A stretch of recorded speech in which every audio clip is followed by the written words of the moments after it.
سلامونه دوستانو، د امین میډیکل ټوټوریالز چینل ته ښه راغلاست. هیله لرم چې روغ او جوړ اوسئ. ډېر وخت وروسته موږ غواړو چې خپل طبي ویډیوګانې نور هم له تاسو سره شریکې کړو، چون د یو لړ مشکلاتو له امله زموږ ویډیو د یو څه وخت لپاره نه وي جوړې شوې. نو موږ نن بیا غواړو په نوې موضوع باندې خبرې وکړو. زموږ د نن ورځې موضوع ده د تورې قهوې روغتیایي ګټې. توره قهوه کیدلی شي د یو شمېر روغتیایي ستونزو د نښو نښانو اداره کولو یا حتی په مخنیوي کې هم مرسته وکړي. په اعتدال کې توره قهوه کولی شي مرسته وکړي لاندې: لومړی، د سرطان خطر کموي.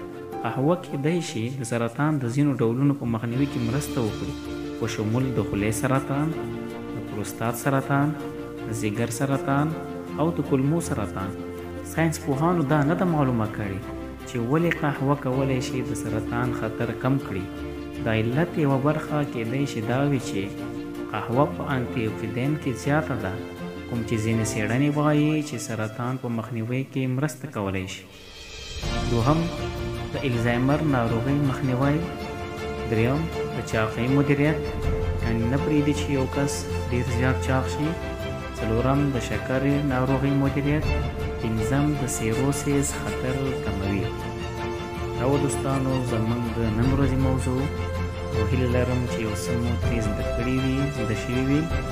غواړئ چې زموږ دا رقم نورې طبي ویډیو هم تر تاسو در ورسیږي، نو زموږ د یوټیوب چینل سبسکرایب کړئ، ملګرو سره یې شیر کړئ.